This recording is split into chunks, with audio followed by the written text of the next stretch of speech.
So you know what kick I've been on recently, which is pretty shocking to me, but it's really showing my true Southern side. I've been on a diet Dr. Pepper grind recently. I've Interesting. I've swapped out the Diet Coke and I've gone Diet Dr. Pepper. Thoughts on that? I've really in the last like 6 months, I've really started to enjoy a nice crisp Diet Coke once in a blue moon. Still don't like blue moon, but Diet Dr Pepper seems like a step I'm not ready to take yet. That's It fair. feels too sweet. Is it not too sweet? I don't think so. I mean, I did try like a cherry cream soda version or strawberry cream soda version. That was a little much. But the diet is not bad.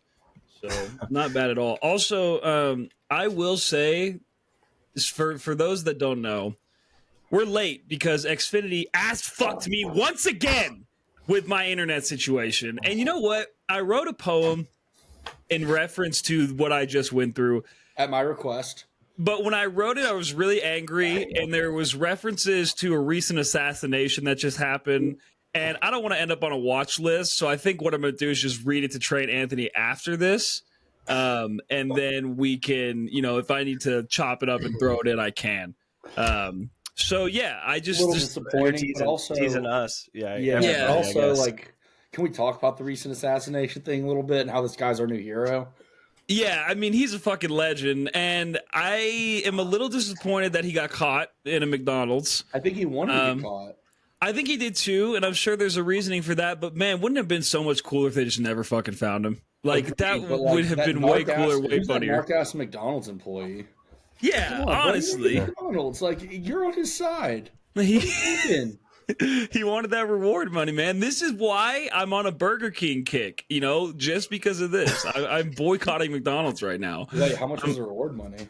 $65,000, but apparently he's not going to get it because of some stipulation. I mean, they were never going to give it to him anyway. Yeah, that's why. Like, why would you fucking narc on this guy? So yeah, I mean, I think the memes have been fucking hilarious. I think he's an attractive guy, which is awesome. It's good to have. Probably one of the first Italian, murderers that, in recent history that we've like on this scale, on this scale, at least national scale, when was the last big one? Al Capone? It's the mob. Yeah. It's connected. Well, it is funny. Bill Burr did make a comment about like he was going to, like, the guy was insider trading or whatever, and he got clapped. And Bill Burr was like, this is just the new mafia. That's all it is. Like, these guys are in the mafia. What did he expect? Like, obviously he was going to get clapped. So I think that's pretty poignant. All right. Well, ladies and gentlemen, welcome back to Totally Biased Music. It is Blake, Trey, and Anthony. And today we have a doozy of an episode. We're doing a 2024 Wrapped right here on Totally Biased Music. So we picked our top movies, our top TV shows / TV shows, and then top albums of the year, and then we'll go over our Spotify Wrapped. And we didn't really discuss a game plan going into this. So how do you guys want to approach this? How should we do it? What should we start with? I think let's start with the albums, and then we can do rides or dies, and then we can do shows, and then we can close with just Wrapped, just a quick rundown maybe. Or unless you want to throw Wrapped in with the albums. No, that's fair. I say we end on our actual Wrapped. Yeah, I like so. Let's start. Yeah, let's start with top 5 albums. So, Anthony, you want to start us off? Just go from 5 to 1. Well, I think I'd like to go. Let's go round robin. So we work our way. We'll swirl our way up. Okay. I'm feeling good. So all right. So my number 5 album is what I guess I would classify as more post-progressive rock kind of hybrid. The band is called God is an Astronaut, and this album came out, I guess, in the middle of the year. And I bought it on vinyl, but I waited until, really recently to give it a listen. And the album's called Embers. So this album is highly worth checking out. It's probably like 40 minutes long. It's not crazy long, but it's very climactic. So it's post-rock being kind of more atmospheric. This has a lot of progressive influences, kind of like Pink Floyd Rhythm section with some post-rock. So God is an Astronaut is highly, highly worth checking out. Very nice. Can't say I've listened to that, but I'll throw it on the ever-growing list. I'm going to try to throw curveballs all day long. That's all I got. So Nice. My number 5 is, so technically it's not an album, It is an EP, but it had to be on the list because it's the first time Pre-Lights has put music out, in over a decade. So I put Dual Fusion Unity, the Pre-Lights EP that came out over the summer. The 5 tracks being Road to the Stars, Where Are You Going, New Heights, How Can You Lose, and Sunshine Coming Through.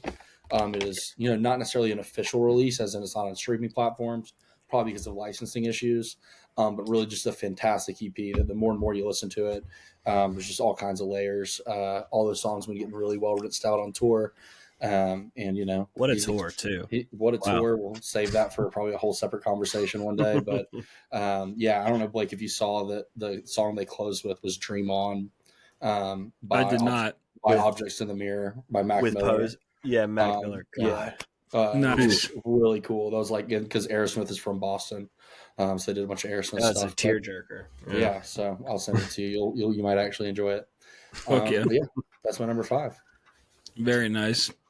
Right, for me, I don't know how I categorize these as 2 different albums, but for number 5, I picked Nitro Mega by Kid Cudi. So technically, it's supposed to be Insano Nitro Mega, but it's a completely separate album than Insano. And we never did Nitro Mega. I wish we would have, and maybe we will at some point. But I really, really enjoyed Nitro Mega, and obviously they had some throwbacks in there. Dose of Dopeness was on there. And yeah, I was just very, very pleasantly surprised because I thought, it was just going to be, I don't know what I expected going into it, but I enjoyed it a lot and rinsed it a shit ton throughout the year. So definitely up there. And I have Dose of Dopeness and one other song on my top 100 songs of the year. So I was running that shit into the ground. Top 100 songs of the year? How do you? Yeah. Can you see that on Spotify? Yeah. It'll show it on playlist? The playlist that it makes for you. Gotcha. Yep. Gotcha. Yeah. I guess I've never seen how many tracks are on there, but okay. Yeah. All right. Anthony, what do you got for 4?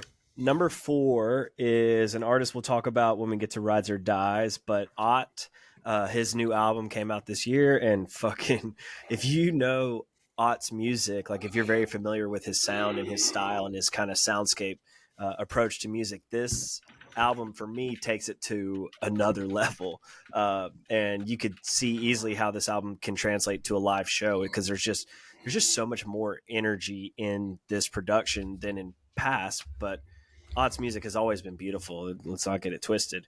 But this album, I believe it's called High Wraith.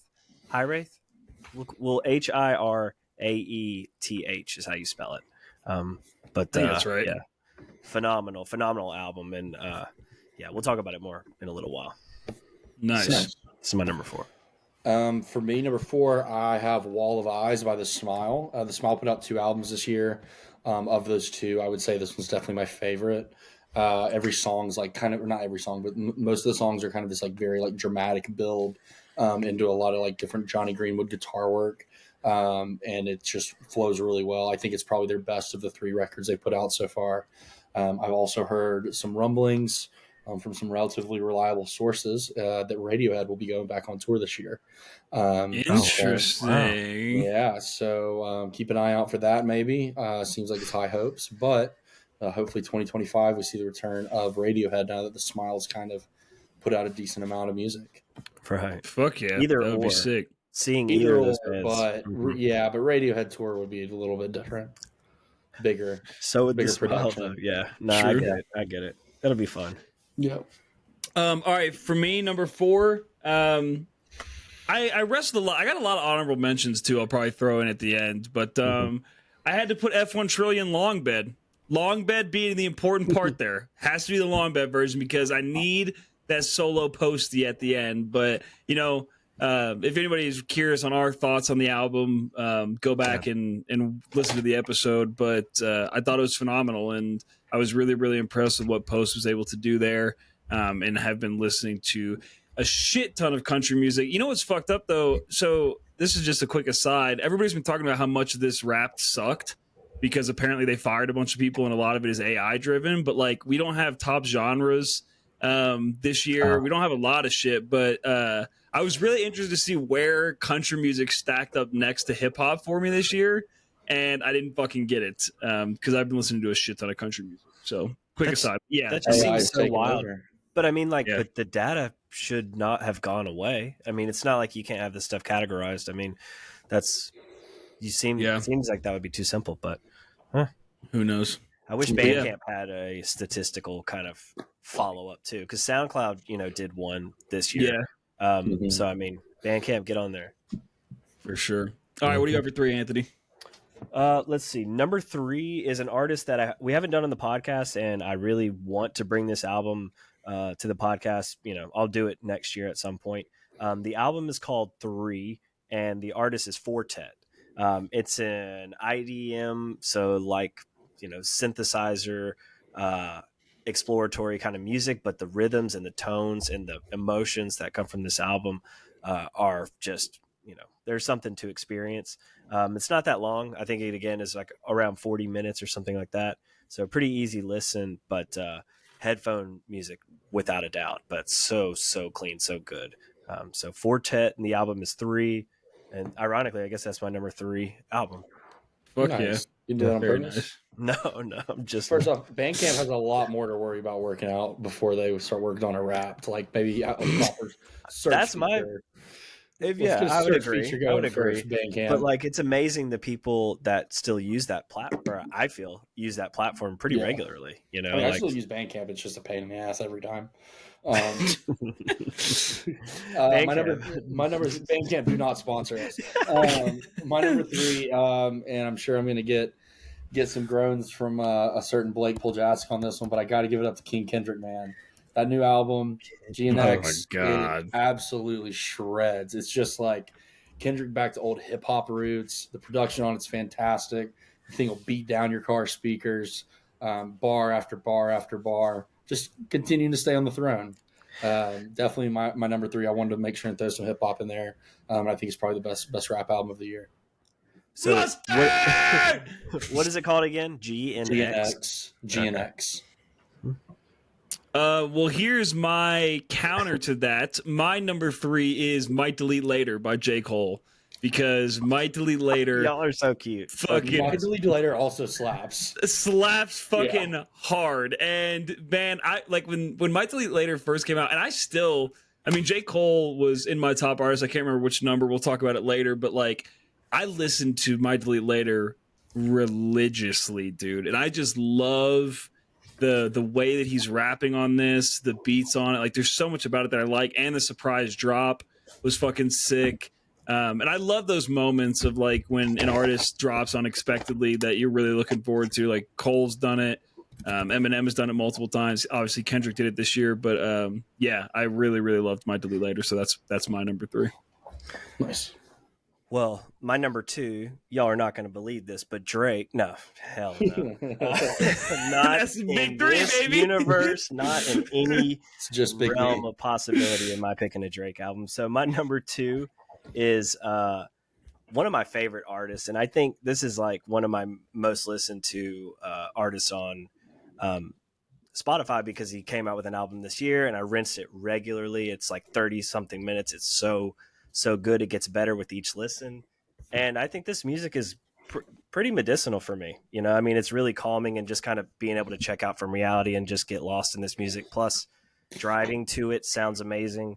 The artist is Tycho, and the new album is called Infinite Health. And God, just gets so much better with each listen. Very nice. Number 2 is Tycho. I love that album, but my only complaint is it's just really short. Like, I just want more. All of his shit is like I just that, want dude. more. I want 8 more tracks, dude. But I think that's Yeah. like so. If it is intent, I mean, it is intentional, It is obviously, to have intentional. shorter albums. But like, the idea is you can take it in any kind of in more random chunks of your life. I think versus it just being like a wall-sized journey, that you just go into every now and then.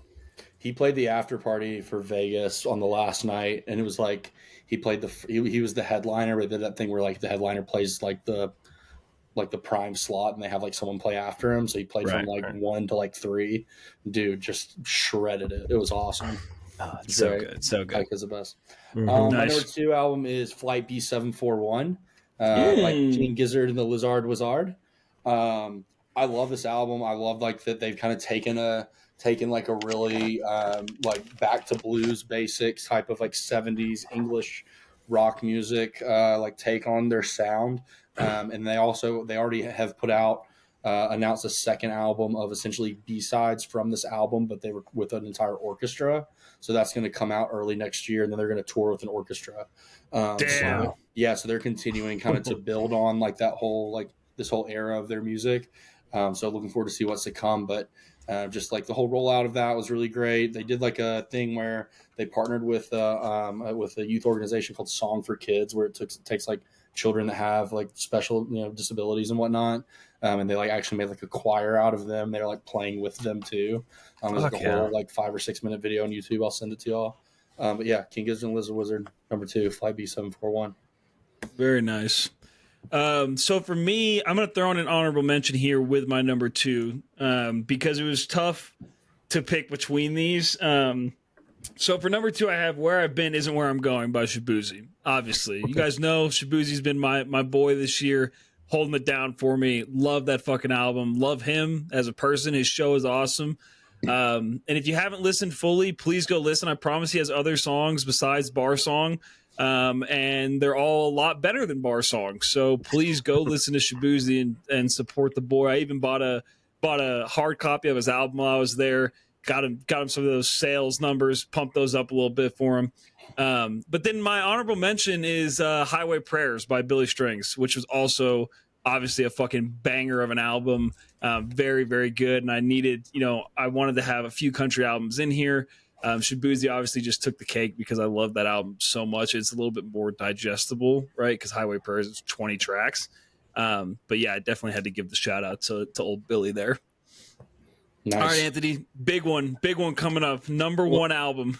Okay, well, so I guess I'm going to go ahead and get my honorable mentions out of the way, and then I'll do the big reveal, and then we'll get here, Trey. So some honorable mentions. Entangled Mind. That album is so good, and I can't wait to just listen to that just over time and show that album to people. And we did an episode on that. It's called Lucid Living, so check that out. And the Incubus Morning View remaster album that came out this year. It's called just Morning View 23 in Roman numerals, and they're all similar, but just like reimaginations of the tracks that you know so well. Echo and all these good ones are just redone in a way that's much more climactic. You can imagine these songs being played as is live, and it just builds even more. So Morning View is worth checking out. But so my number 1 album is, I was going to mention just the 2 albums. Trey already brought them up. The Smile, Wall of Eyes for me has been just, highly, highly, highly played. Between that and the Tycho album, I mean, I've listened to these albums, many, many times in many, many different settings, and it just delivers, and it continues to deliver. So Wall of Eyes, and then we'll mention their other album, Cutouts. It's good, and I haven't spent as much time with it, but either way, to put out 2 pieces of work like that, it's pretty solid. Trey, so would you have preferred it to be one bigger album, double album? I like the way these are cut out, cut out. No pun intended. Just because like I feel like they're very different. Yeah, I agree. I think Wall of Eyes is a lot more like grandiose and like dramatic, whereas Cutouts is a little more straightforward psychedelic Radiohead, which is what The Smile is. Yeah, so good. So yeah, The Smile takes my number 1 spot for sure. Nice. I will give a couple honorable mentions for go in. First off, Morning View remaster. I forgot that came out this year. There's a lot of great. This is a hard list to make. There's a lot of good music. Yeah. True. So honorable mention for me is Please Interact with My Content by Somatos. This kind of like a down tempo electronic album that is really, really good. And then another one, and she's actually opening for Kendrick and SZA on this tour. Her name's Doechii, and the album's called Alligator Bites Never Heal. I was actually going to bring one of those songs to Rides or Dies today, but I decided to kind of go a different direction, which we'll talk about later. But how do you spell Doechii? Is it Doeechii? It's either Doechii or Douchie, but I'm pretty sure it's Doechii. Doechii. Yeah, thank you. So yeah, both of those definitely honorable mentions for me. And then my number 1 album of the year is Highway Prayers by Billy Strings. First off, I think it's a phenomenal album. I think it's his best album. It showcases everything that he can do in one piece. But also it's huge for bluegrass music. I mean, it was the first bluegrass album to be at the top of the charts since the Brother Where Art Thou soundtrack back in the early 2000s. So just as far as like kind of progressing that sound and bringing that to like arenas, which is Billy Strings is the only one, in the game that can do that right now. I think it was huge for him. I think he's setting him up for a really, really big 2025. Excited to see what the boys got for us. This is setting him up for the rest of his life, I think. I mean, it really cements him with the legends of songwriters, and of like orchestrators of music, whether you want to call them composers or whatever. It's like he in the way that I think he cultivates the people around him, it's contagious. And I mean, it speaks volumes just for the kind of person he is, but the kind of artist he is too, to be so humble and play with so many artists. It's just, I mean, if you want to call it the beginning, for me and him, it definitely is. But like this guy, he's been going places, and it's just way overdue, Yeah, and he's having a kid, or he just had a kid. He's got another mouth to feed, so he can take all the publicity that he can get. Billy Strings, we got you. Hell yeah. We got you, bro. Billy Strings sponsor us. We'll sponsor you, bro. Yeah, there you go. So some honorable mentions for me. Hyperdrama by Justice, which Anthony and I did. Fucking love that album. Anthony was not a big fan of Justice or Hyperdrama. But I thought that album was great. Future put out an album called Mixtape Pluto, which I really enjoyed. And then there was We Don't Trust You, which was Future Metro Boomin, which had a ton of features on it. I thought it was enjoyable. I thought it was a little dick ridey, that the whole thing was about like making fun of Drake. Got a little kind of got a little into dick riding territory there, but there was still some bangers on that album that you can't discredit. So those were my honorable mentions. And then before you pick it, hold on. I have a question, Blake. Did Party Next Door come out with an album this year? Yes or no? He did not. Okay. He did not. The last album was 2023. Gotcha. Unfortunately. But hey, the Drake P&D album is supposed to be coming soon, so be on the lookout. But my number one, obviously, The Death of Slim Shady from Eminem. I mean, you guys knew that was coming. I mean, it was a blast, man. And I think it's aged from the time it's released to now. I enjoy it. I think I gave it an 8 when we reviewed it. But I don't know. I've just really I feel like every time I listen to it, there's a new song that I'm obsessed with, and I just hasn't gotten old. And yeah, I mean, pretty straightforward, pretty standard for me. I think everybody knew that was coming, but still love that album, and I'm glad that it wasn't a dud, because he put out a lot of he did like a real kind of press build up for it, which he hasn't done in a while. So yeah, I was very nervous going into it, and I'm just glad it ended up being a fucking banger. So that's my top album. All right, so we're gonna do rides or dies before we get into movies. Let's do it. Who wants to start? Anthony, lead us off. All right. Okay, so yeah, I already mentioned that we would be talking about this again. Who the artist is, Ott. But the song is the last song on this album that I mentioned earlier. We'll call it High Wraith. The last song, it's called What Will Survive of Us Is Love. It's a little bit longer. Ott tends to go on journeys within each song. So each song is kind of a journey. And if I brought Ott to the podcast, I would probably recommend, if not listening all the way through, listening to one song every day. And you pick a random time of day that you can just focus on music for 7 minutes and listen to something like this with headphones on, or just in a good sound setting. It's gonna do interesting things for you, I would imagine. But yeah, so this is the last song on the album. Wanted to bring something fresh, new 2024 Ott to you guys. So what did you guys think? Have y'all listened to that album? No, I haven't listened to the album. Yes, I listened to the song. I like it a lot. Very kind of classic Ott, down tempo little journey kind of to close out. I guess the album's probably pretty similar. I mean, each song is really unique. Yeah, definitely gets a rise for me. Oh yeah, very nice. I have not listened to the album. Obviously, you brought Ott before. I enjoy Ott, and I enjoyed the song. I thought it was great. I also love the title of the song. Right. I would, even if I didn't hear the song, I would give it a rides based on that alone. But I do love Ott's sound. It's very interesting and very digestible to me for that form, that type of music, at least. Fuck yeah. Hard rides for me. All right, Trey, you talk about other side of the spectrum. What do you got? So every once in a while you come across, you got your Lennon McCartney, right? You got your Jack White, you got your Andy Hull of Manchester Orchestra, your Arlo Parks, just phenomenal songwriters at the peak of their craft. And Dean Summerwind put out an absolute banger. He was cooking when he put out Parked Out by the Lake. Because every now and again I'm kind of like wondering like where my people are at, and I'll find out they're just 80 miles outside of Santa Fe and they're parked out by the lake.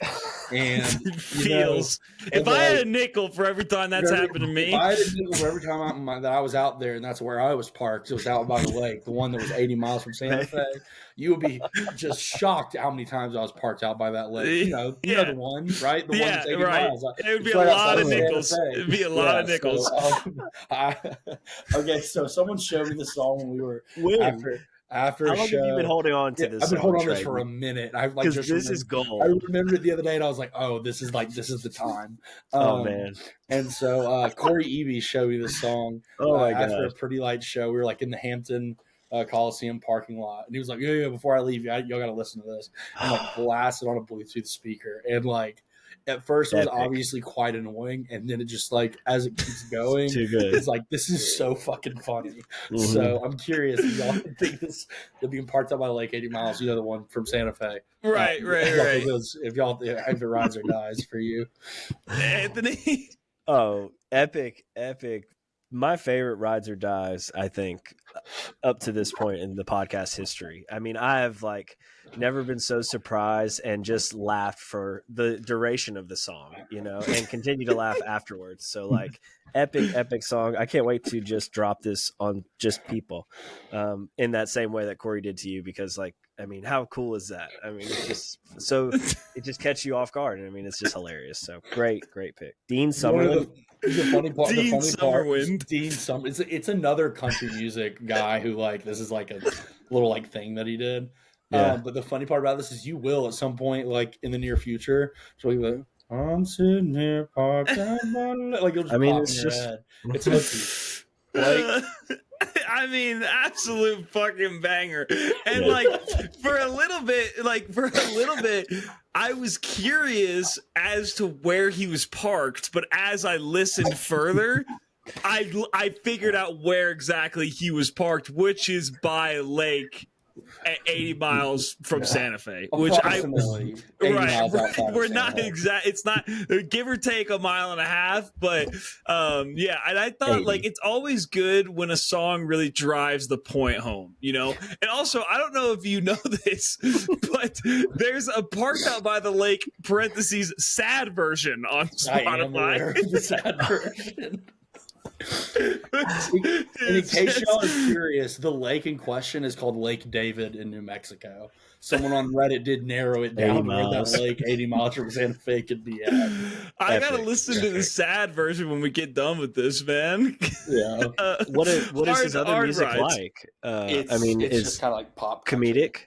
Oh, okay. No. It's always serious. This reminds me of a song, that Taco from The League, the show The League, would sing. Or Charlie Day from It's Always Sunny. Yeah, just some comedic song, random song. So epic pick. All right, Blake. So for me, I had Red Nation by The Game and Lil Wayne, which is a real throwback track, but it is on my my top 100 songs of the year. And I really just want to say the main reason I love this song so much is for one simple line in the third verse where The Game says, Che Guevara of the new era, test me. What a fucking bar that is. Che Guevara of the new era? Woo! What a fucking banger. But yeah, this song just takes me down memory lane, and I ran it into the ground, especially at the gym. It's very much a gym song. So had to bring it to you guys, see what you thought. Yeah, I remember this song when it came out, and it's a banger because I remember it specifically too because Wayne doesn't really have any verses in this song. Just chorus. He has a hook, which is sick as fuck. Now blood the fuck up. I mean that I remember that specifically, and then I guess I probably remember wanting more. But this song is sick. It's funny you bring up that line. Well, there's an earlier line too where I think he says something about like shout out to him for giving your boy space. And I interpret that as like room to go on this sick ass song. But that line you mentioned about Che Guevara, sticks out too because of that pronunciation. You know, like Yeah. it's not really pronounced that way, but to twist it, flow with era, sick. The game. I mean, I don't know what the game is up to. Hopefully, he's up to some good shit. But like, is he putting out music? Do you guys know? He's not to my knowledge, but I Yeah. could be wrong on Probably that. back I on mean, the he used to streets, put out bro. fire shit. I mean, that's what that's like. I'm definitely not kept up with the game, but hopefully He everything's on the said, up "Fuck and this! up, I'm man. going back to trapping. Hey, I'm not yeah, making hey. shit from this." Hey, he's fired in 2011. Yeah. Back to hustle. I would love to give this a rise, but unfortunately, as a lifelong Crip, I'm unable to. Okay. I'm unable to sanctify. This type That's of fair. Yeah, I this type guess. of Yeah. music. No, this is a ride. This is a great track. Definitely a gym song. Definitely like a I'm getting ready to warm up my high school baseball team song. Yep. Yep. Yeah. Hell yeah. Cool. All right. Well, let's get into top movies. We're gonna do the same snake method here, Anthony. Are you gonna make me start? It's movies and shows though, right? Movies It's and shows. Mine's all movies. visual but, media. Yeah. All right, Anthony, start us off. All right, so my number 5, I have a hybrid just because I got to throw one in my top 5, but also, so my top 5, I'm just going to say this is like very strong, like female-led films that are fucking wild that I love. That like I hope that you guys watch at some point. And one or two, I know you probably have, but so at number 5, it's Maxine from Ty West that we watched earlier this year and talked about the closing of the X trilogy. I had to just put that up there. So that's kind of like my heart honorable mention that just is up there. But my true number 5 is going to be Furiosa. This movie is fucking awesome. And it was awesome to experience in the movie theaters. You know, I don't think it got well attended. I don't remember what else was coming out at that time, but like, or it might have been right after Dune. So it was kind of like a little hangover from Dune. But this movie fucking rumbles, you know, just to hear the machines on such a loud screen. It is a banger of a movie. So had to put that at number 5. Very nice. Trey? Cool. My number 5 is a TV show. And I put The Penguin. I think The Penguin is excellent, especially as it's like kind of the interlude between Batman 1 and the soon to come out Batman 2. It's Colin Farrell does a phenomenal job as the Penguin. It has just enough kind of comic book like Easter eggs to like keep it fun for like big time fans, while also being like its own like gritty, very Sopranos-esque little like show. So, and I also love a limited series. Like I love something that is a one shot, one season, big long story. It's almost like a movie, It's a just deep, told over deep 8 movie. hours. Mm-hmm. Yeah, so definitely The Penguin. Blake, I know you were watching it. Anthony, you should definitely check it out when you get a chance. Definitely. Yeah. Yeah, I need to finish it, but like I said last time we talked about this, it's very sad. And it makes me sad, so it's hard for me to watch episodes like back to back to back. But I will finish it because I have really, really enjoyed it. So, well, someone recently called me on the internet Trey Sadville, which I was pissed. I'd never thought of that before. Very nice. It's kind of on brand for me.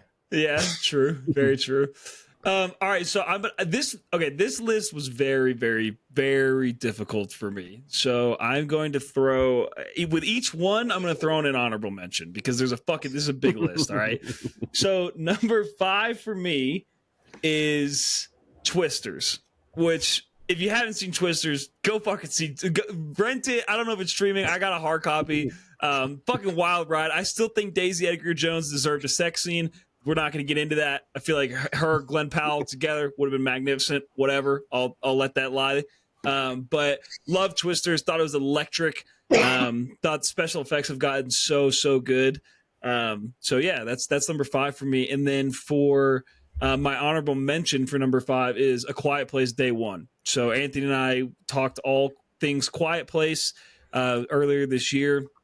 I thought Day One was phenomenal. Joseph Quinn is a great actor, underrated actor, and I thought the movie as a whole was great. Awesome at creating suspense. I love an origin story. So yeah, super enjoyable. So that's 5, and 5's honorable mention for me.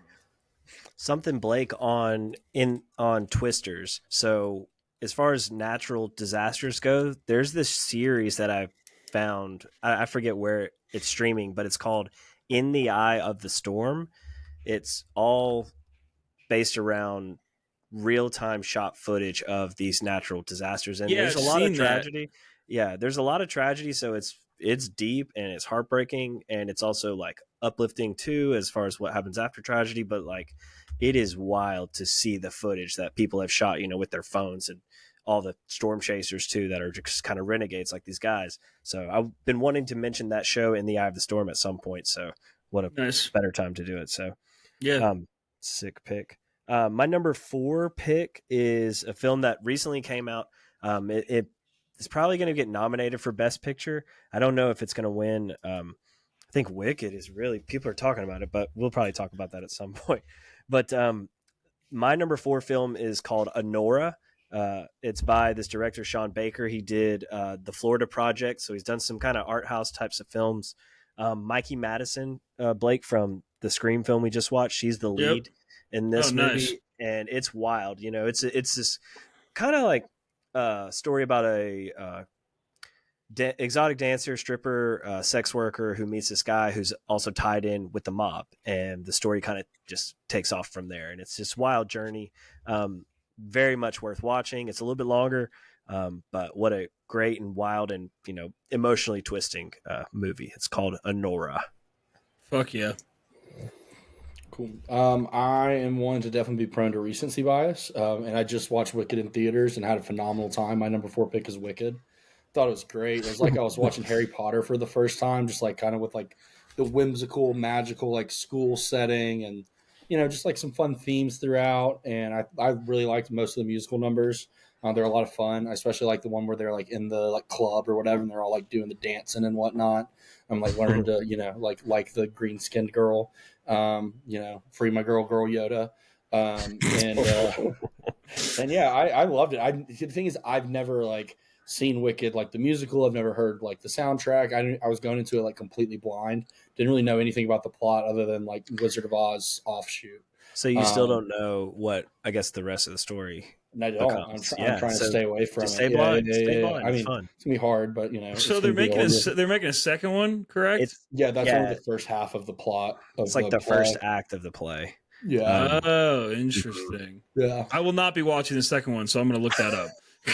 I'm going to wait and go see the play. Sorry, you don't like fun, Blake. You just don't like fun. That's next okay. time. Hey, Twisters is very fun. Okay. It's very, very fun. Killing people. How can it be that fun? Anthony gets it. I don't know, man. I can't. I also get Wicked, I can't do the musicals, man. And I tried. I really did. And I've tried musicals. Yeah, I hate them. It's not even that I don't like them. I hate them. Like I was very upset in the movie theater that I had gone to see this movie. It really upset me. That's how much I disliked it. I digress. I get why people, like yeah, she did. Which cool. Awesome. You get why people like, I get why people like it. It's just not my thing. Like, it's cool. It's okay. It's okay. As long as you don't say it's bad. Yeah, that's the caveat, because I will stick up for Joker too, amongst anybody, to say that like the music elevates a film like that, and some of the musical choices that are made in modern day musicals are just something that I find really interesting. Whether like characters are actually singing the songs, or it becomes a soundtrack and then becomes a score in the same scene, or it's like something that's repetitive, that's happening throughout the film. That's kind of like a little, kind of clue that there's some shit happening. There's interesting choices they can make. So you got to respect the hustle and the effort to do it, but doesn't mean you have to go watch it or enjoy it. But that also doesn't make it bad by any means. Yeah, I mean, I thought Jeff Goldblum was great. But is he in Wicked? Yeah, he is. Oh, hell yeah. He's the Wizard of Oz. Yeah, he's the wizard. Yeah, right. But with all due respect to musicals and their fans, I hope I never have to watch one ever again for as long as I live. All right, number 4 for me is Civil War. Now, Civil War for me, I went in, and upon Anthony and I's first watch and conversation, I was very disappointed in Civil War. But upon 2 rewatches after the fact, this movie fucking rocks, man. And I was wrong. Go ahead and make a note of that. Clip it. Yeah, save it. Anything you want. I was wrong about Civil War, which does not happen often. But man, is that movie fucking phenomenal. Just so beautifully written, perfect. I think it was advertised incorrectly. But man, so many good shots, so many great audio moments. Like, yeah, I just love that movie. And Kaylee Spaney's in it. I have a huge crush on her right now, so that's another plus as well. I forgot that movie came out this year, or else it definitely would have been on my list. That movie's fucking great. It's fucking awesome. You know what? I'm gonna squeeze that in as a 3.5. That's my 3.5 All right. Yeah, Civil War is fantastic. So my honorable mention for number 4 is Kingdom of the Planet of the Apes. So Anthony and I also did that, spoke Planet of the Apes trilogy as a whole. Loved those movies. Thought Kingdom was fucking phenomenal. Thought it was a great jumping off point for the new trilogy to come, and I'm really, really excited to see what they do in the future. Is it the first of the new trilogy, or is yes? It... Yeah. Okay, gotcha. Yeah, that movie was super fun and super fun to talk about. So we did asides on actually both of those. Both of those films, I think, have their own episodes. Yeah, in the totally no, we did an aside of the trilogy of Planet of the Apes, but then we talked Kingdom the next episode. Gotcha. Okay. Well, still solid pick. Civil War. You'll hear about it later. Number 3 for me is a movie called Love Lies Bleeding. It's by this director named Rose Glass, who did a movie a couple years ago called Saint Maud. She does these wild tales that are typically female driven. This one is Kristen Stewart and Katie O'Brien. Katie O'Brien plays like a bodybuilder who's like takes steroids, and Kristen Stewart is kind of like her love interest throughout the film. It's wild and crazy. Ed Harris is in it. He plays this fucking crazy wild character. And the ending is just nuts. And there's a lot of scenes in there that'll make you just like, holy shit. But it is one of those intense movies. So may not bring it to make you guys watch it, but at least I will bring it to your attention. Love Lies Bleeding. It's a wild one. Fair enough. For me, listen, I'm a comic book kid at heart. Deadpool versus Wolverine was something I've been looking forward to for a long time. I think it hit all its marks. It was really funny. It was super fan servicey, which if you love that or hate that, like I understand if you're not in it, but if you are in it, it makes it so much fun. Like Channing Tatum finally getting to be Gambit. Wesley Snipes coming back as Blade. Like all that shit was just so cool. Left the theater still laughing. I think this is like, it was kind of ballsy for Disney, not ballsy, but unexpected for Disney to actually let them do their thing, because Disney is fucking gross. And they actually did, and Ryan Reynolds and company pulled it off. So mad respect to Wolverine and Deadpool. Hopefully they do it again. Nice. Yeah. Number 3 for me, little off the wall here, but it is Spaceman with Adam Sandler, Netflix movie. Spaceman got horrible reviews. People did not like it. Critics did not like it. And I'm here to say all of you people are fucking wrong, and I am right, okay? I'm doing the reverse of what I just did. I was just about to say that's on brand. I am right. You guys are all wrong, because Spaceman was phenomenal. I think it sends a very poignant message. I think it's beautiful. I think it's interesting. And if you don't like it, I think you just don't understand it, and you need to go back and watch again, and maybe open your third eye, open that heart chakra a little more, and then maybe you'll get it. That's what I'm hoping for you. No, it's a drama. It's like a sci-fi drama. It's very atmospheric. It's like, not a lot of characters in the film, but very like, there's a lot of room to think, and there's a lot of sounds kind of being thrown at you, and it's interesting. I really loved it. So fucking so glad you liked it, Blake. Very interesting. And then my honorable mention is Challengers for number 3. Challengers was a blast, man, and goddamn Zendaya. Woo! Yeah. So that movie. Trey, have you seen that movie? Yes, I have, and I actually talked about that movie with a girl who plays tennis last week, and I was like, hey, like she played college tennis like somewhere big, so like some like Big Ten school. And I was like, hey, have you seen Challengers? And she was like, yeah. She's like, I really like it, but that is not how tennis works at all. And I was like, oh, okay, that's good to know. But she was like, but she really liked the movies. She was like, Challenger tournaments do exist, but it's just like that would never happen. And I was like, okay. It's more of a character study, just like on the folks themselves. Yeah, but that movie's a banger. I mean, but I also realized, this year, because Blake picked Challengers and Trey, you picked Friday Night Lights. So that is 2 movies that I had to watch a knee injury happen in real time. One God. I expected, the So other one I did brutal. not expect. So when Zendaya, Oh, spoiler dude. alert, hurts herself in that movie, God, I fucking was like, shit, Yeah, I I'm cringed. watching Remember the Titans right now. Remember So that injury's coming up in a second. I'm not quite there yet. Yeah, well, geez, I mean, so like, yeah, no, it's a great movie for sure.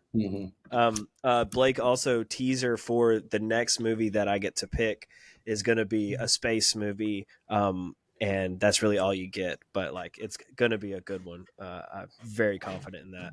All right. But so my number 2 film of the year for me is one I just watched the other day. Only because I didn't get a chance to watch it in theaters and had to kind of find it, or stream it. And then so that movie is called Strange Darling, by the director's J.T. Molnar, and the lead actress is Willa Fitzgerald.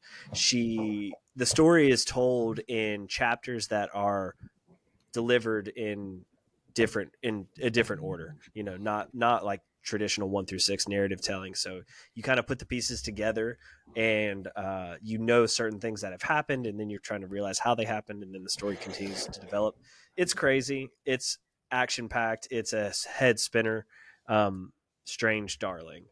Definitely worth watching if you're down for some intense films. These are all wild, intense movies. For sure. Very nice. Trey? All right, my basic ass is going with Dune 2. Movie's great. awesome. Fair. It's fantastic. I still need to rewatch it for like the 3rd or 4th time, but I also need to start watching the show about the Benny Gesserit. Have not kicked that off yet. But yeah, I forget what it's called. Dune Prophecy. Prophecy. Yeah. So yeah, Dune 2. Not much more to be said. We all know how great it is. Right. True. Well, but what's the deal with Hans Zimmer's score not being eligible to get nominated? I think he's being left out for some reason. Why? I don't know if they're saying that he was disqualified or because he has just swept it for so long. But that score is incredible. Speaking of scores, there's a movie on Disney Plus about John Williams and like all of his scores and like just like kind of a bio on him, and it is excellent. Highly recommend it. You kind of forget everything he's done. Yeah, exactly. Check that out. Yeah, but that's Hans Zimmer too. Like those two are like the figureheads of film cinematic composing. True. But Dune 2, I feel, along with Civil War, like these movies, it's gonna suck to not be able to see these in theaters on a regular basis. Like I wish there was just a certain 100%. whether it's a weekend or like filling in empty theaters. Like there should be no empty theaters because they should be re-showing these on like the highest quality shit out there because it's so fucking good. They're psychedelics. These movies, can be transport you to a place, and what is that but not a psychedelic, right? Yeah. I mean, yeah. So true. Great pick. Yeah, I mean, 2 for me was also Dune 2. I mean, it was almost number 1. I mean, I can't. We have ranted and raved about this movie so much that there's not much more to say. But I mean, it's everything that I could have possibly wanted, and it blew my expectations out of the water. And I thought it was fucking awesome. I need to rewatch it. I'm scared. I don't want to. Kind of to Anthony's point, I don't want to rewatch it at home. Like I want to rewatch it in a theater, but I'm gonna have to rewatch it at home. I do have a hard copy of it, so just throw it on the PlayStation and let it spin. And then headphones on might help. Yeah, true, very true. And then my honorable mention for number 2, which you guys are not going to like, but it's Trap. I fucking love Trap, man. I thought it was great. I thought M. Night Shyamalan. Oh, I thought you and Anthony both didn't like it. No, Anthony hated it. I liked it. Okay, all right, that's fair. Yeah, that's my honorable mention for number 2. I fucking love Trap, and I'm excited to rewatch it. And I thought M. Night finally pulled through. Man, he's had a lot of misses recently, or a lot of mid movies, and this one I thought was great. So I want you to have a laugh counter with you, like when you rewatch it, and like every time you catch yourself laughing, click, because I don't know if these movies are subtle comedies or not. I think that one's supposed to be like kind of funny. Yeah, I mean, they're definitely moments. Yeah, like his like facial expressions awesome, and stuff, right? Yeah, Kid Cudi was hilarious too. Yeah, and the guy that basically like tells him everything that's happening. That guy's fucking hilarious too. Like this definitely subtle the merch guy. Yeah. Yeah. I mean, yeah. Well, so okay, so Trap and Dune. my number one. Okay, so I guess before I say my number one, the honorable mentions. I also had. I mean, Civil War and Dune were obviously epic movies, and I love those movies. I just wanted to kind of throw some different ones out there because I figured we would talk about those two, and as we did. But Trey, did you know what I did with Dune? I had not seen Dune 1 until this year, purposely to wait Oh, to see. really? So like for what I was able to do was Dune 1 at home, drink that in, and then the next night do Dune 2 and just like fucking get swarmed in Dune mythology and universe. And I watched some of the David Lynch Dune. I didn't watch all of it, but I watched some of it. But It's hard, found it's that hard world. to get through. Yeah, but there are other films out there too, or just interesting things about just all the different variations of it. It's a crazy, lore to it. But so I had to mention those. But so that's Alex Garden, Denny V, Civil War and Dune. Richard Linklater came out with a film that we haven't talked about. It's on Netflix. It's called Hitman.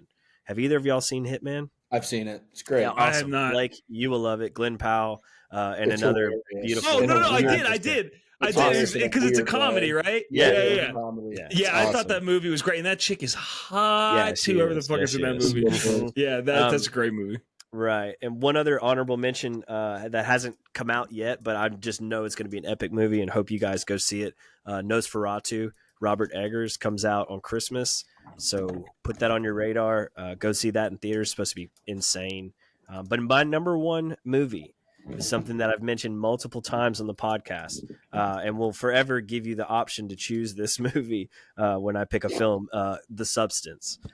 This movie is so fucking wild, so great, so satisfying, and I mean it's the definition of a ride of a film. I hope they win some awards. It's a lot of people are watching this movie, so like it's getting seen, and it's not that it's not like people you can take in. It's not that crazy. It's just wild what practical effects are being done in a body horror film. But that's what you're getting into when you watch The Substance. But it is a drug film, and it's got amazing no actresses drugs? throughout it. That's what I mean. I'm a I'm big out. fan of drug films. I'm out. But this director is also a female, Corla Farja. I think she's French, and she makes crazy films. So like, shout out to her and hope they win some awards. But The Substance is highly, highly, highly recommended. Very me. nice. Trey, big Um, reveal. Big reveal. Big reveal. You got any more honorable mentions before you? No, I don't. It's top something the neither cake? one of you have seen, though. My number one visual media selection of 2024. It's ongoing right now. Season finale comes out tomorrow or Wednesday, or tomorrow's Wednesday, so tomorrow. Shrinking, season 3. It is absolutely phenomenal. It is a show that has Jason Segel and Harrison Ford and a couple other actors in it. It's just about this guy who's like a therapist. He like loses his wife in like a drunk driving accident. I think I've talked to y'all about it before. If I haven't, I should have. The creator of Scrubs made it, and also creator of Ted Lasso. His name's Bill Lawrence. But it's really funny. It's like kind of like feel good comedy. It's really cleverly written. It's on Apple TV. It's phenomenal. And I will recommend that show to anyone who will listen. It's like really, really good as far as like talking about just different kind of topics on a kind of a deep level. So highly recommend. Interesting. This is the third season. This is the third season. Yeah, Gotcha. they're gonna do another one, at least one more. Gotcha. Okay. Nice. Yeah, So that's number one. That's big. that's my I number feel one. that. Yeah, it's great. I've never heard of it. I have a number one movie and a number one show, and I did this You can't make intentionally. a damn decision. I know I can't. So number one 10 movie, top fives. yeah, number one movie, Alien Romulus. I mean, Yeah. fucking perfect. And, like, I'm always so nervous anytime anything Alien comes out because I cherish that series so dearly, and it means so much to me from when I was younger up until now, and I love all of those movies. So anytime one comes out, I'm like, fuck, man, I really hope it's not bad. But thought Alien Romulus was phenomenal. My girl's in it. I thought the effects were amazing. It received, critical acclaim. Fans loved it, made a shit ton of money. So I hope Alien lives forever, and I hope that the movies continue to be phenomenal. And then number one show, Arcane season 2. So if you guys have not watched. Have you watched Arcane, Anthony? I have not. Mm-mm. Okay, I would really be interested to hear your take on it. So season 2 is the final season. And it's a League of Legends story, but really has nothing to do with League of Legends. And it's kind of an anime, but it's a Netflix style anime. Right. But the art style is so interesting and creative. It's very similar to Into the Spider-Verse animation style. So it's very artistic, a lot of colors, a lot of creative stuff. But the first season is very much about, how trauma affects people and changes them. And the second season, without giving too much away, it poses a really interesting question of, if you were guaranteed utopia, are you willing to give up free will in exchange for that, right? And so the theme of that season is how those characters grapple with that sort of reality, and kind of how they deal with it, and things of that nature. So it's fucking epic, beautiful show. Ella Parnell is in it. She was in the Fallout show. She voices one of the main characters, Jinx. She does a great job. So if you haven't watched it, people listening or you guys, I would highly, highly encourage you to watch it. The episodes are only like 30 minutes.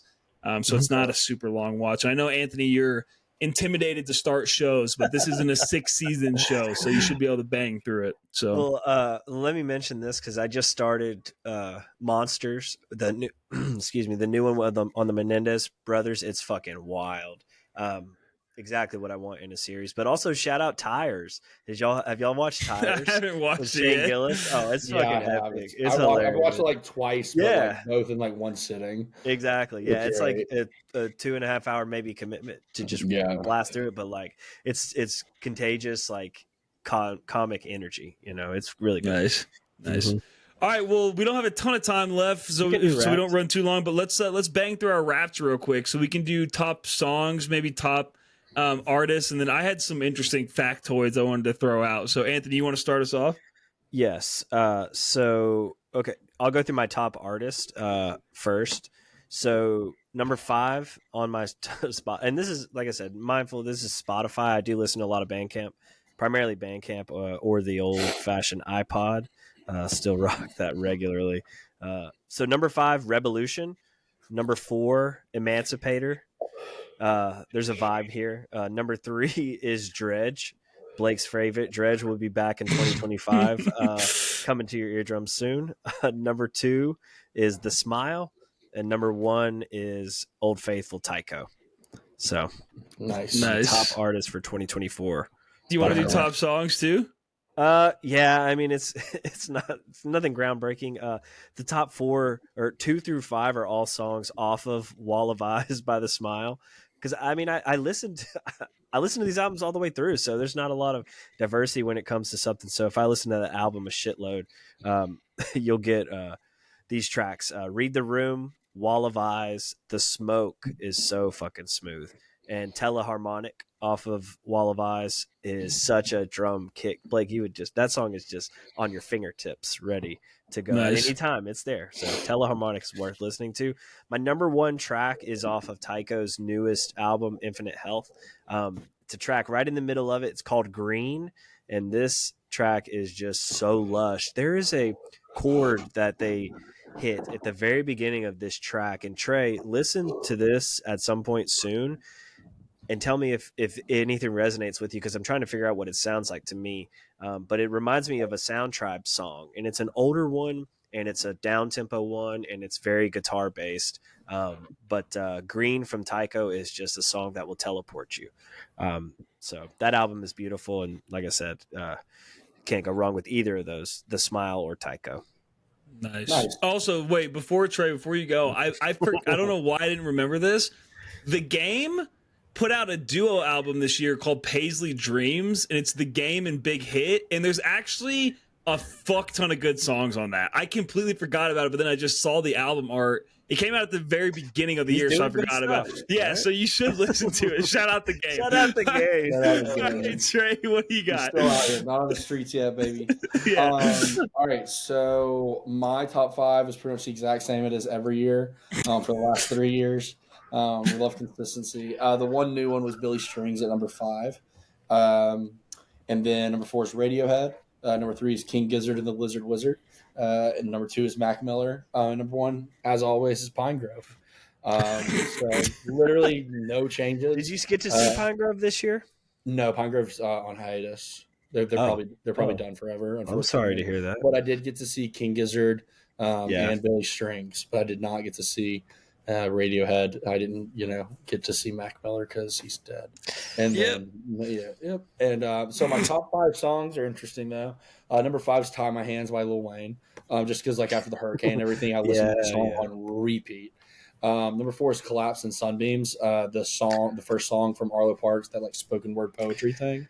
On that note, I want to say that was one of my favorite episodes, like surprise albums of the year. I wanted to mention that at some point. Arlo You Parks? mentioned it earlier. Yeah, "Collapse and Sunbeams." It didn't come out this year. It came out a while ago. Yeah, like 01 or 21, I think. Yeah, but so fucking good. So listeners, go back, listen to that episode. Listen to that album, "Collapse and Sunbeams," Arlo Parks. Fire. My third song is "Weird Fishes," which is a Radiohead song, but the song is actually a cover by a girl named Liana Lahavas, and it's this really, really cool like jazz cover. So highly recommend. Number 1 is "Mint Tea," which is the Sturgill Simpson like country side project thing under Johnny Blue Skies. But I want to talk about my number 2 song. It's "Buried Alive" by Chance the Rapper, and I swear to God, y'all, I've never heard that song before in my life.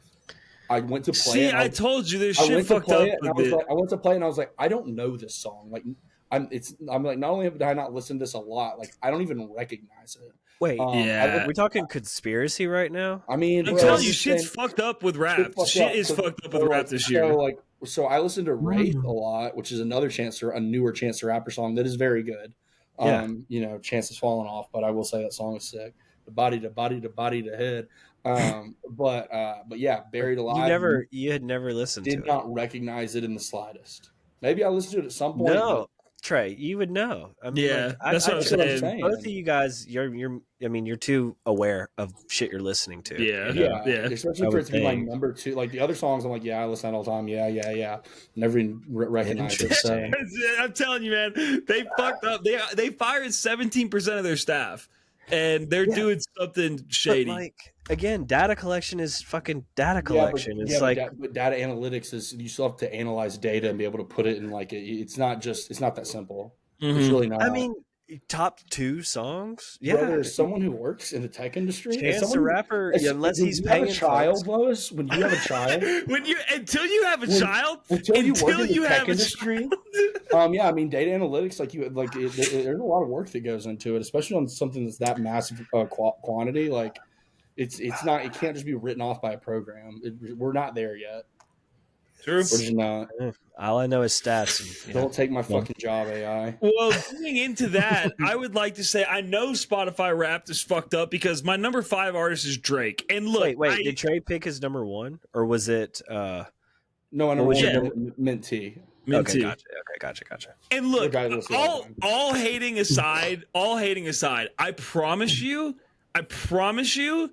I listen to Post Malone more than I listen to Drake this year. I can guarantee that because I listen to F1 Trillion religiously. He's putting his shield up right now.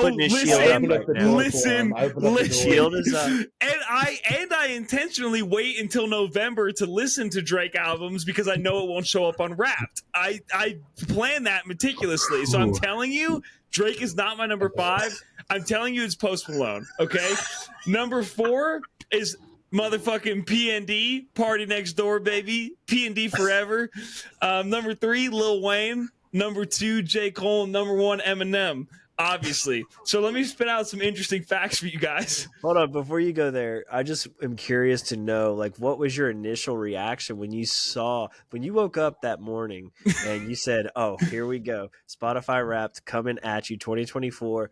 Number 5, Drake. When I saw that, I immediately was like, "This is incorrect. Like, this is not accurate. Like, there's no way. Like, I guarantee you, there's no fucking way. Like, Trey's magical second song that he's never heard of, that's me with Drake. Like, even I'll share the playlist with you. There's one Drake song on the top 100 songs playlist. It's Family Matters. So there's no fucking that way doesn't make sense. Yeah, that I was listening You're to right. him. That doesn't make sense. That's it doesn't make any fucking sense, dude. Algorithmic error potentially, right? Yeah, but that's fix your shit. So I am in the 0.1% of fans for Eminem, so I listened to him for 6,100 minutes, which is 100 hours of Eminem this year. And then here's the really interesting fact for you guys. So my number one song here, I'll do my top 5 songs. So 5 was Control by P&D, 4 was Wrong Ones by Post Malone, 3 was Bar Song by Shabuzi, 2 was Lucifer by Eminem, 1 was Fuel by Eminem.